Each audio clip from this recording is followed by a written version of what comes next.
कि इस कदर है जो सार्वजनिक मंच पर एक बार नहीं हम अनेकों बार देख रहे हैं। आज विधानसभा के अंदर भी वो सारा कुछ देखने को आपको मिला है।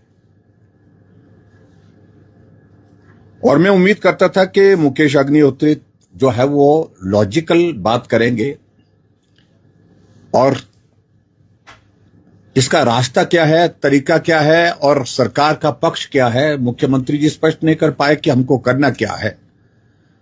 और ना ही आज उप मुख्यमंत्री बोल पाए, वो भी स्पष्ट नहीं कर पाए कि उनको करना क्या है।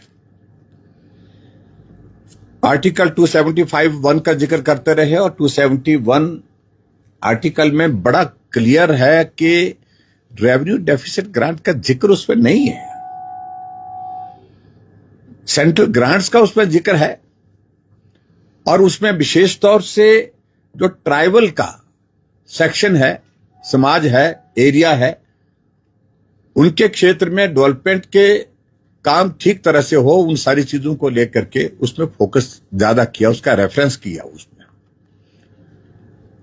और ट्राइबल के संदर्भ में तो मैं इतना कहना चाहूंगा कि कांग्रेस पार्टी विरोध कर रही है। जो हाटी का इलाका हम ट्राइबल के एरिया में डालना चाह रहे हैं, उसके समर्थन में आज तक नहीं है। और दूसरी बात, सिर्फ और सिर्फ उनको यह दिखाना था मुख्यमंत्री जी को कि इस रेवेन्यू डेफिसिट ग्रांट के मामले में मैं भी बोल रहा हूं और कांग्रेस पार्टी के हाईकमान को दिखाना था, इसलिए वो आज बोले। इसलिए उनकी बात में ना कोई तर्क था और ना ही कोई तथ्य था। अब हम उनसे सीधे इस बात, क्योंकि पिछले कल नहीं थे, मैंने विधानसभा के अंदर बड़ा स्पष्ट शब्दों में कहा था कि 12-13 में जो 12वां वित्त आयोग था, यानी कि मैं 12वें वित्त आयोग की बात कर रहा हूं, 13वां वित्त आयोग, जब कांग्रेस की सरकार थी, मनमोहन सिंह प्रधानमंत्री थे, 10 साल के कार्यकाल में रेवेन्यू डेफिसिट ग्रांट का मात्र 18,000 करोड़ रुपए हिमाचल प्रदेश को मिला।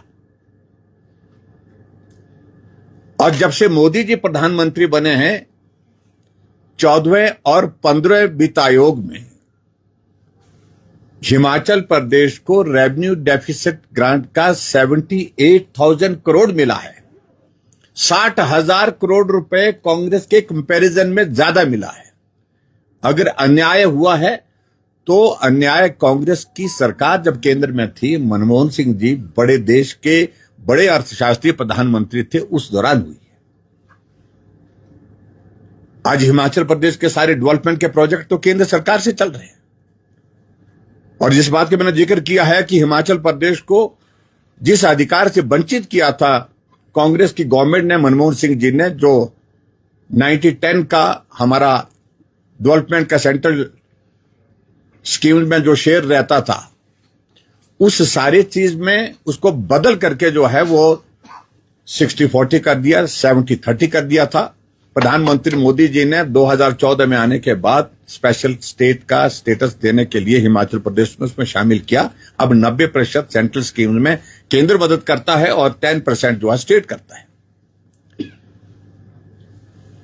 और दूसरी बात जो खासतौर से मुकेश अग्निहोत्री जो भड़ास निकाले, फ्रस्ट्रेशन है। और यही फ्रस्ट्रेशन जब 3 साल का कार्यकाल कांग्रेस पार्टी का पूरा हुआ था, जब जश्न नहीं मनाना चाहिए था लेकिन फिर भी उसके बावजूद जश्न मनाया मंडी में, जिसमें लगभग 10 करोड़ रुपए खर्च किया, उस दिन भी मंच पर से deputy chief minister Mukesh Agnihotri की भड़ास सब लोगों ने देखी है। ऐसे नहीं चलेगा सुक्खू जी, ये मुख्यमंत्री को संदेश था उनकी ओर से साफ शब्दों में। और खासतौर से हम निपटाएंगे, रात के अंधेरे में निपटाएंगे, ये भाषा का इस्तेमाल किया था। और इसी तरह की भाषा का इस्तेमाल आज विधानसभा के अंदर कर रहे थे। और आज खासतौर से जो बार बार एक बात का जिक्र करते हैं कि जयराम जाते हैं और जाकर के केंद्र से पैसा रोक करके आ जाते हैं। सबूत है आपके पास? ये मैं विचार कर रहा हूं गंभीरता से, ये एक तरह का प्रिविलेज का विषय बनता है। गंभीर आरोप है ये और बहुत दुर्भाग्यपूर्ण। ये हिमाचल मुकेश अग्निहोत्री का नहीं है, ना ही सुक्खू जी का है। ना ही जयराम कहिए हिमाचल वासियों को, और हिमाचल के हितों की लड़ाई जोरदार ढंग से सिर्फ कांग्रेस नहीं लड़ती है, भारतीय जनता पार्टी भी उसमें जो है पीछे नहीं है। भारतीय जनता पार्टी इनसे बेहतर ढंग से लड़ रही है। आज भी रेवेन्यू डेफिसिट ग्रांट के बारे में केंद्र के जो रेलेवेंट लोग हैं, जो जिनसे हमको बात करनी है, हम लगातार उनके साथ संपर्क में हम बात कर रहे हैं कि रास्ता क्या निकल सकता है। और आज रेवेन्यू डेफिसिट जिस तरह से ये भाषा का इस्तेमाल कर रहे हैं, अगर एक राज्य हिमाचल प्रदेश के लिए बंद की होती तब हम मानते कि हिमाचल के साथ ये जो है वो अन्याय है। बाकी राज्यों को अगर दी होती तब हमारा विरोध जायज बनता।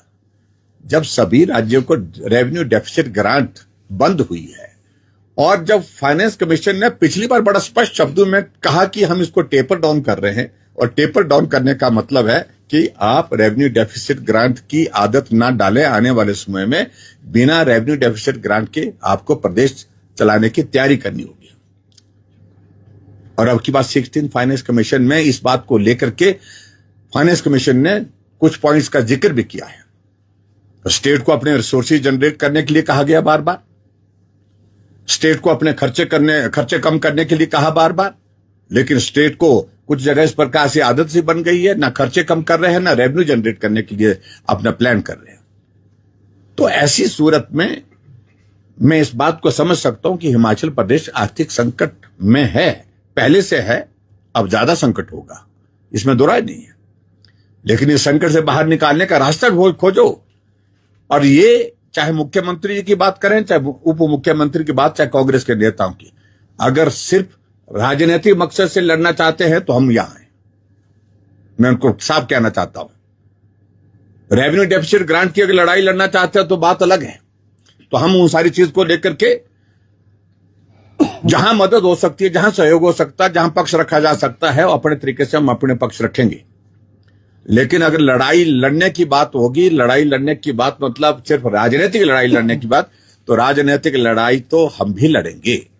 इस बात को बड़ा साफ मैं कह रहा हूं। और बार बार मैं इस बात को कह रहा हूं, इनका रेवेन्यू डेफिसिट ग्रांट को लेने से ज्यादा मकसद जो है राजनीतिक लड़ाई लड़ने का है। तो राजनीतिक लड़ाई तो भाई लड़ेंगे तो हम भी लड़ेंगे, फिर जो होगी सो होगी।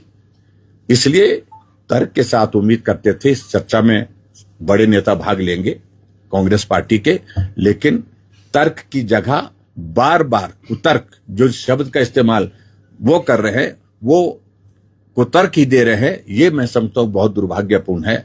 और हम जिम्मेवार विपक्ष के नाते अपना पक्ष केंद्र के समक्ष जहां जिस रूप में रखना होगा हम रख रहे हैं, लगातार रख रहे हैं, पहले भी रखा है और आज भी हम रखेंगे, आने वाले समय में भी रखेंगे।